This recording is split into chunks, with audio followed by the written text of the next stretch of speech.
Despite the injuries, despite the struggles to some of their top players, the Atlanta Braves are off to a great start in 2024. We're going to cover everything from the first month of the season on today's episode of Locked On Braves. So let's get into it.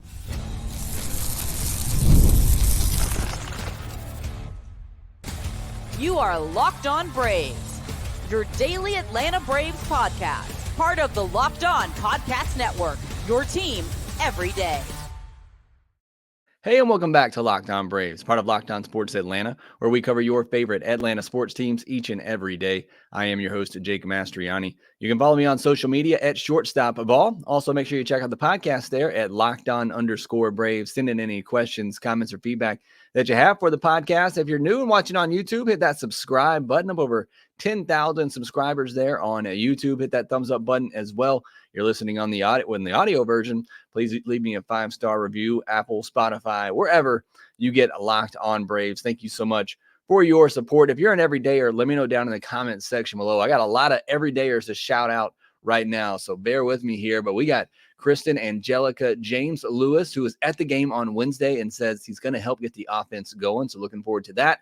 Clarence Singleton, All-Pro Photo, Chaman Huey, hopefully I got that right. The Notris, Cody Cooper, and Everydayer for DoorDash as well. I don't know if that's healthy living, but thanks for supporting one of our sponsors here on the show. Thomas Spears, Hunter L., Trey Williams, and John Abril. Thank you so much for letting me know that you're everydayers here on the podcast.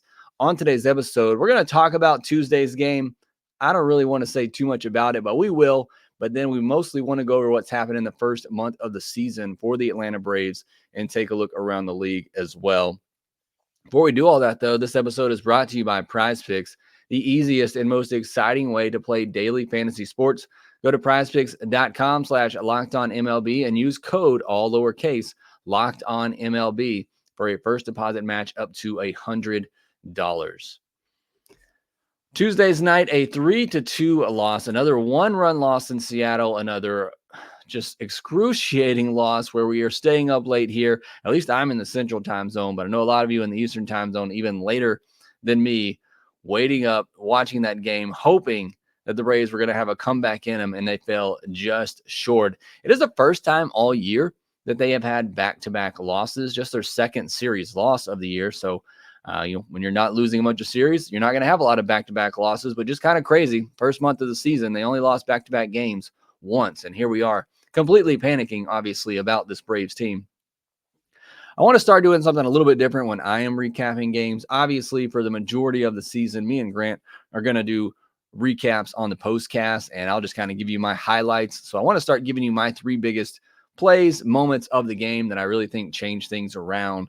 And obviously, the biggest moment from Tuesday night was the 8th inning. In the 8th inning, the Braves got 2 on, nobody out for the top of their order. Ronald comes up. He hits a line drive, but it goes right to the right fielder. Travis d'Arnaud does move up. He tags up, moves to third. Ozzie gets a hit. He drives in the Braves' first run of the game, makes it a 3-1 game. We get a gift on an error by the pitcher Munoz. The Mariners bring in their closer with 1 out in the 8th inning to seal the deal here as the Braves were getting to Ryan Stanek. And that's, just tells you, where the Mariners thought this game was and how important it was going to get in through the middle of this Braves order. But Riley looked absolutely lost in that at bat. He was lucky that he got anything on that slider that Munoz threw. It was a little number back to the mound. Munoz rushed it, threw it away. Another run scores, and it sets up second and third with 1 out for Matt Olson and Marcell Ozuna coming up. They intentionally walk Matt Olson to get to Ozuna, which is a bold move with the way those two guys have been going so far this season. But Munoz is much tougher on right-handed hitters, as we saw, as he took care of Marcell Ozuna pretty easily. Some really good pitches in that at-bat, but Ozuna unable to put the ball in play to at least try to bring in that tying run. And then Arcia with a pretty bad at-bat himself. I know that slider is tough, but he's sitting there trying to pull a slider down in the way on all 3 of those swings. He did get the bat on the last one, hit up the middle. A good play by Dylan Moore at shortstop, just got Arcia by just inches. I think they probably should have at least reviewed it. I don't know why you wouldn't there in that situation. He was probably out, but really close play there.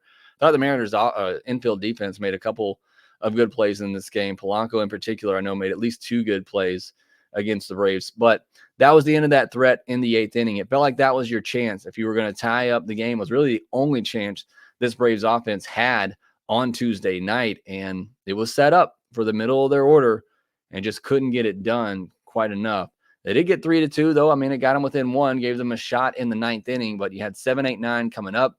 You did have 2 lefties, a good at-bat from Michael Harris, but then a really good slider to put him away. Pretty terrible at-bat by Jared Kelenic to end the game.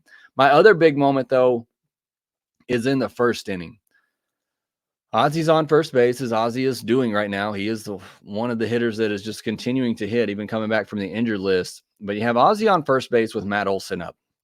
And I hate to continue to complain about this. I don't want to sound like a crying Braves fan that is making excuses. But Matt Olson hits a ball to left center, 105.2 miles per hour off the bat, 23-degree launch angle. The ideal launch angle for a home run is 25 to 30 degrees. He's right at 23. The ball just died at the warning track. It had an expected batting average of 860. Take that for what it's worth. But when I look at the reaction of that left fielder, when Matt Olson hits this ball, you can see the left fielder just start to sprint towards the wall, because in his mind, he sees the ball hit well. He thinks this is either gone or it's going to be off the wall. And then all of a sudden, he just pulls up because the ball dies, even before it gets to the warning track. Again, I don't want to sit here every podcast and just cry and make excuses for why these baseballs aren't doing what we expect them to do. That should have at least, with that speed, that velocity off the bat, at that angle, that should at least be off the wall for a double. And it just died at the warning track. I don't understand what's going on here. I get it. It's cold in Seattle. He's going opposite field. I get that. I just don't understand. And it seems to be happening a lot to Matt Olson. I know a lot of you are talking about his batting average and are frustrated with Matt Olson. I don't know what else this guy is supposed to do. The ball he hit the other night in Atlanta, again, it should have been 10 rows deep. It's just, for whatever reason, the balls are not carrying right now like we're accustomed to seeing. But that is a situation. It should have at least been off the wall, if not over it, and it should have been at least 1 run for the Braves, but the ball just died. I mean, you can see the left fielder smiling afterwards because he clearly misread it off the bat, and he thought it was going to go much further than it did, and then he just pulls up because the ball just died before the warning track. That is just highly frustrating. Again, I don't want to have to come on here every podcast and make excuses about this, but baseballs just aren't carrying right now, at least for Braves hitters. Maybe they're putting in different baseballs for the other teams, but that's somewhat joking. We talked about it yesterday. Home runs are down through the first 28 games across the league. So I know it's not just the Braves, but it's particularly Matt Olson is getting completely robbed right now with some of the good swings that he's having. There are still too many strikeouts for the Braves hitters in general. There's too many bad at bats from Riley, Acuna, and Olson in general. But when they are squaring up baseballs right now and making good contact, it's just terrible batted ball luck. Now, my final takeaway from the night is Jesse Chavez. What about the work from Jesse Chavez, a guy who hadn't pitched in nearly 2 weeks? He comes in, throws 2 scoreless innings, keeps the team in the game, gives them a chance, and he saves a tired bullpen. If the Braves are able to win on Wednesday and they need to go to their best bullpen arms and they do pull out the win, it's going to be due to Jesse Chavez and the work that he did on Tuesday to give them 2 scoreless innings and not have to go to another arm in that bullpen. So great work from Jesse Chavez. So those are my 3 big takeaways from Tuesday night's loss. Did also want to talk about Renato Lopez. 5 innings, 6 hits, 2 walks, 3 earned, 7 strikeouts on 88 pitches, 7 hard hit balls. Really, for the most part, Renato Lopez looked good in this outing. Clearly his worst one yet. But in my mind, watching this outing, he made 2 mistakes. Another hanging changeup that got pulverized by Jorge Polanco, a ball that probably should have gone further than it actually did. I understand he needs to use that changeup against lefties, and he threw some good ones in this start, but it's twice now that he's left that changeup up to a lefty, and it's gotten absolutely destroyed. It's just not a pitch he feels confident in right now, and he continues to throw it. And again, I know he needs that pitch against lefties, but it was a mistake. It was another changeup up that got hit out for a home run. And then he hung a slider to the number 9 hitter and Dylan Moore that cost him another run in this game. So just two real big mistakes in key situations. And in the Polanco home run, walking Rojas, which Braves pitchers were doing all night, walking him before that, it leads to that 2-run homer there. So really, I thought it was an okay start from Lopez, but you look at it and there's just two big mistakes in there. A hanging changeup to a lefty and a hanging slider to the number 9 hitter were his two big mistakes that cost him this game. But ultimately, the offense just not coming through against a good starter in Luis Castillo. I understand that, but offense just not able to put anything up on the board against him. Next, we'll turn our attention to April, where, again, despite some injuries to key players, maybe the best pitcher in baseball, despite the struggles early with the starting rotation, despite the struggles the last week plus with the offense, this Braves team had a great month of April. We'll talk about all of that here and next.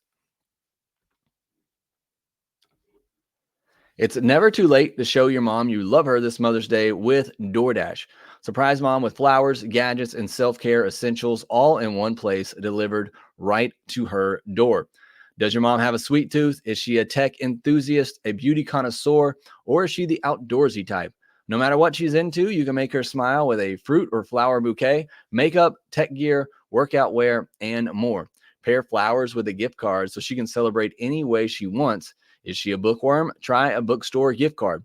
Does she love a good latte? Get a gift card to her favorite coffee shop. You can't go wrong, and you have so many options to choose from, all in one place on DoorDash.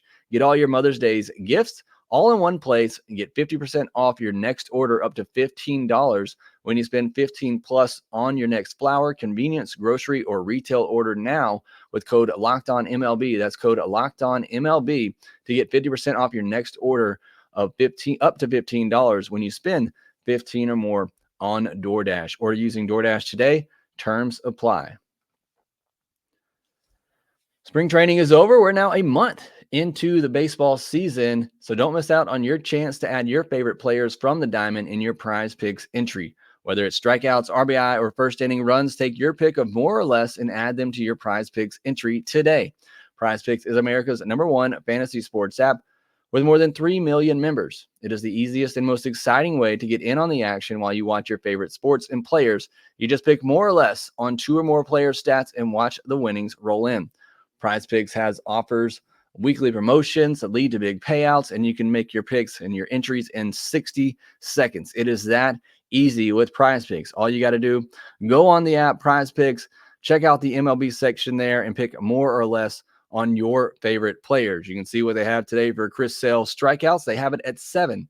If you think he's going to get more or less, you can choose that over on PrizePicks today. And it really is that simple. And you download the app today, use our code LOCKEDONMLB, all lowercase, for a first deposit match up to $100. Again, download the app today, use code LOCKEDONMLB for a first deposit match up to $100. Pick more, pick less. It's that easy with PrizePicks. You're watching Fox Sports or ESPN on your TV all day. You're constantly having to mute it because of all the just nonsense in the background. Make the switch today to Locked On Sports Today, a free 24/7 sports streaming channel program for you every day to bring you the biggest stories without all that screaming. And you can find Locked On Sports Today on YouTube or on the free Amazon Fire TV channels app, part of the Locked On Podcast Network, your team every day. All right, coming up for you this week on Locked On Braves, we're going to have an interview with the host of Locked On Dodgers, previewing that big series. And then we'll obviously have our Friday mailbag podcast, which I plan to do live on Thursday night. So get ready for that and prepare your questions for that episode. We are 1 month into the season so far. So we're going to recap the first month of the season for the Atlanta Braves. As I've kind of talked about, you lost Sean Murphy on opening day, your starting catcher. You lose Spencer Strider essentially through 2 starts. And look, he wasn't great in those first 2 starts. Max Fried has 4 shaky starts to begin the year and takes a while to kind of get going. Ronald Acuna Jr., Austin Riley, and Matt Olson all have an OPS under 700 so far. They have the worst OPS on the team among starters right now. And yet the Atlanta Braves are 19-9, sitting in first place in the NL East after the first month of the season. Now they're just a half game up on the Phillies, who I told you after that series, the first series of the year against the Phillies, I said, do not be surprised if the Phillies are ahead of the Braves at the end of the month, just because of the easy schedule that they have and the tough schedule that the Braves have. And yet the Braves survived all of that, and they're still on top of the division. Again, by half a game, as the Phillies made a late comeback on Tuesday against the Angels, unfortunately. But again, everything the Braves have gone through, and to still be 19-9 and where they are is pretty incredible, and it speaks to the depth of this team and just how good they are. But let's take a look real quick just at the first month stats for the Atlanta Braves, because again, they haven't even been clicking on all cylinders yet. It's like the first half of the month, the starting pitching was bad and the offense carried them. Now for the last week, 2 weeks, the offense has been bad and the pitching has carried them. Once these two things get aligned, obviously we know this team is going to take off. You look at the home runs for this team. Marcell Ozuna leads with 9. Travis d'Arnaud is second with 5. Michael Harris and Matt Olson each have 3. Not what you expect from this Braves offense. You would expect, obviously, Matt Olson, Austin Riley, Ron Acuna Jr. to be up at the top. Even Ozzy, which I know he missed a lot of time, but he has 2 home runs in 84 at-bats. You look at average-wise for this team so far. Ozzy Albies leads at 333, Marcell at 327, Michael Harris at 304, RC at 276, and there's Ronald, 245, Riley, 226, Olson, 202. So that's a little upside down as well. And you look at the OPS, Ozuna still over 1,000 at 1036, Albies at 903, but nobody else over 800. Again, we're used to looking at this lineup card every day and seeing almost everybody on there with an OPS over 800 or close to it. You do have Michael Harris at 791, but then it's Arcia, who after his hot start has cooled off. He's at 723 OPS. Olson, 702. Acuna, 684. And Riley, 664. Not what you expect from this Braves team. I want to look at stolen bases. Acuna's up there at 13, but Michael Harris has 5. He's running a little bit more. Again, Ozzy, he's been hurt, but he has 2, but nobody else on this team has a stolen base. We'll love to see them running a little bit more. I know you don't want Kelenic running when Acuna is up, but with the way Acuna is going right now, I mean, I would like to see him run a little bit more when he gets on. I'd like to see him play a little bit more. I know he has here lately, but it seems like the Braves played went on a good run against lefty starters that saw Kelenic miss some playing time. Again, that's got to be tough to get in a rhythm when you're constantly up and down. Looking on the pitching side of things, Chris Sale threw 5 starts, and he's pitching on Wednesday afternoon. A 3.69 ERA, a 0.92 whip, 33 strikeouts, and 31 2/3 innings. Ronaldo Lopez, a 1.50 ERA, 1.00 whip, and 30 innings with 31 strikeouts. Just 20 hits allowed, but he has walked 10 batters. Charlie Morton, 3.60 ERA, 1.13 whip. If Charlie Morton can keep that up, it's going to be a fantastic season. Love seeing that whip below 1.2. 28 strikeouts, though, in 30 innings. Not used to seeing Charlie Morton with a less than a strikeout per inning. But again, we've talked about it. I think we're seeing a little bit different version of Charlie Morton this year. Max Fried, 4.02 ERA, 1.18 whip, and 31 1/3 innings with 25 strikeouts. So you go back 2 weeks, and we're all kind of freaking out about this rotation. And now you look at it, and their top 4 starters all have a whip under 1.2. And Max Fried's the only one with an ERA over 4. We know that's inflated because of the first 2 starts of the year. So this starting rotation is looking fantastic at the moment. You throw in Bryce Elder through his first 2 starts, it's a 1.50 ERA. It is a 1.33 whip, not great, and 6 strikeouts in 12 innings, but still, as your number 5 starter, you can take that. And we know how great the bullpen has been for the Braves. Pierce Johnson at 3 ERA, AJ Minter 2.63, Jimenez 2.25. You look at Raisel Iglesias 2.38, Dylan Lee 1.46. All those guys have been fantastic out of the bullpen for the Atlanta Braves. So again, for the most part, guys have been getting it done. Just the clear outliers are Acuna, Riley, and Olson that haven't stepped up for the Braves to this point. We'll go back and look at the standings for a minute. as we typically do on a around the league segment. The Orioles are on top of the AL East now, above the Yankees by 1 game after they're 7-3 in their last 10 games there. The Guardians up in the AL Central by 2 games over the Royals and the Tigers. No team has gotten to 20 wins yet. The Dodgers, Braves, Guardians, and now the Orioles and Yankees still all sitting on 19 wins. Nobody wants to get that. Oh, I apologize. The Phillies did get to their 20th win on Tuesday night. So they are the first ones to 20 wins, despite still being in second place in the NL East. But you look at the AL West, the Mariners on top there by a game over the Rangers. Those two teams are getting it going right now. The Oakland Athletics are 14-17. They're on quite the run. They're 6-4 in their last 10 games. Already talked about the NL East, where the Braves are up a half game. The Mets are 4.5 games back. The Nationals 5.5 games back in the NL East. In the NL Central, the Brewers are up half a game on the Cubs and 2.5 on the Reds. And the NL West, the Dodgers are up 4 games on the San Francisco Giants. The Dodgers, the only team with a winning record right now in that NL West division, which is looking kind of rough at the moment.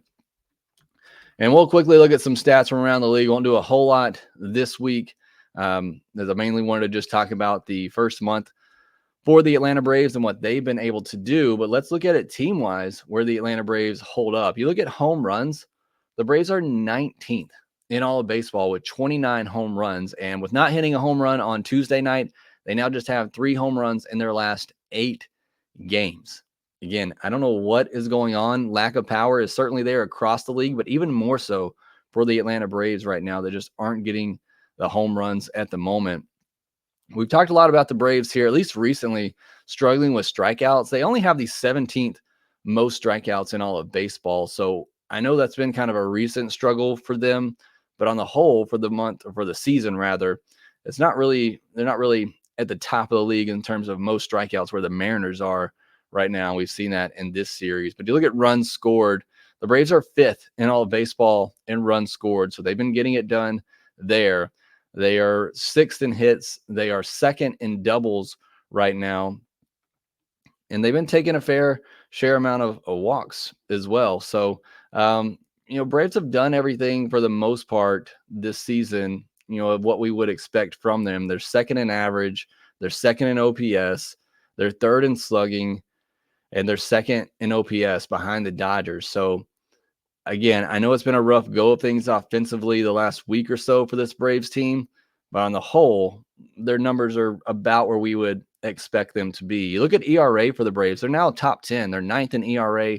That's both for starters and relievers after a really struggling start to the season. So, again, it's been a tale of 2 halves so far in just the first month of this season. Starting pitching was tough early on, but the offense carried them. Now the offensive down and the pitching has carried them. Once we marry these two things together, and you know what's going to happen, this Braves team's just too good for that not to happen. They're going to absolutely take off, and somebody's going to pay the price. Hopefully it is Emerson Hancock on Wednesday afternoon. We'll preview that matchup here next.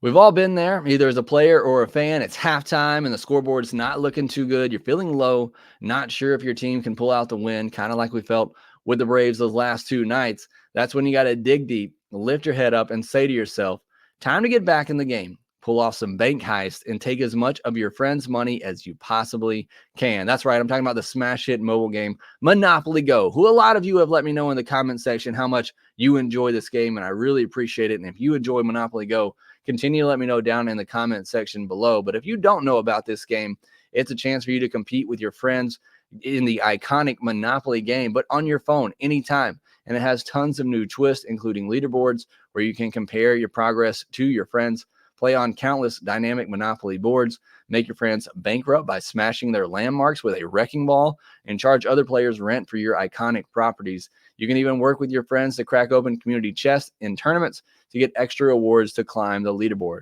So get back out there, put on your game face, and download Monopoly Go, now free on the App Store or Google Play. All right, it's Chris Sale versus Emerson Hancock on a Wednesday afternoon. We've talked about it with Chris Sale. I think he's been underappreciated. so far this year. He's had a couple of starts where things kind of got away from him, but go check out Chris Sale's Savant page. And sometimes it's not a great practice to just go there and look at the lines at the top and say, you know, whether a player is good or bad, but there's a lot of good. You're seeing a lot of red on Chris Sale's Baseball Savant page. His expected ERA is 3.12. His expected batting average is 2.19. He's in the 96th percentile in average exit velocity against. He's in the 96th percentile in chase percentage, 88th percentile in hard hit percentage, 76th percentile in ground ball rate. He's just doing a lot of things really, really well. And the one thing we haven't seen him do, we haven't seen that big double-digit strikeout performance from him so far. It's been 7, 7, 6, 7, 7. And I think that on Wednesday, he's got an opportunity to get to 9, maybe 10 strikeouts. So if you are on PrizePicks and you're thinking about taking more or less on Chris Sale, they have it at 7. I think I'd take more on Wednesday. You're talking about a Mariners team that strikes out a lot, a pitcher in Chris Sale who gets a lot of chases and a lot of swings and misses. I think it's a good opportunity for him on Wednesday to get that big strikeout game. And the Braves need it. They need another good pitching performance, and they need the offense to get going. And they have the chance to do that against Emerson Hancock, who has been good in his past 3 starts. He's gone 6 innings. He's had 3 straight quality starts, but he's been a little lucky in that. Only 4 strikeouts in each of those starts. And it's not somebody that you're going to see rack up the swings and misses, which with the way the Braves bats have been lately, you know, maybe that is the case, but I think this is a good chance for the Braves offense to get going against a young pitcher who, again, has maybe been a little bit unlucky or a little bit lucky as of late. And hopefully that is going to change, but it is another, you know, 4-seam fastball. This one's not as hard, doesn't have the profile of a Bryce Miller or a Luis Castillo. 24.1% whiff rate on that fastball this year. Batters are hitting 260 or hitting 158 against it, but with a 269 expected batting average. So again, he's been extremely lucky on that 4-seam fastball this year. It's time for his luck to change for the worse. It's time for the Braves offense luck to change for the better. Hopefully all of that happens on a Wednesday afternoon so the Braves can avoid the sweep and get some good vibes going with the off day on Thursday as they head to Los Angeles to face the Dodgers in that big series there. But I'm still just watching Acuna, Riley, and Olson. I'm looking for any positive signs to get those 3 guys going because those are the missing pieces right now. And look, you honestly don't need all 3 of them to get going, but one of them at the top of the order, along with what Ozzy's doing, Ozuna there in the middle. I know Arcia has cooled off, but Michael Harris probably needs to move up in the lineup a little bit behind Ozuna there. Just get one of those guys going and just, I want to see better at bats overall. Again, I've talked about the bad luck for some of these guys, Riley and Olson in particular. They've had some tough luck when they put the ball in play, but the at-bats have been bad. I'm not going to sit here and tell you that the at-bats have been great for them. I want to see better at-bats from those 3 guys at the top of the order today. I want to see fewer strikeouts for Ronald Acuna Jr. It's been tough to watch. My heart hurts right now watching Ronald Acuna Jr. at the plate because he is just so talented. He's too talented and too good to be struggling like he is right now.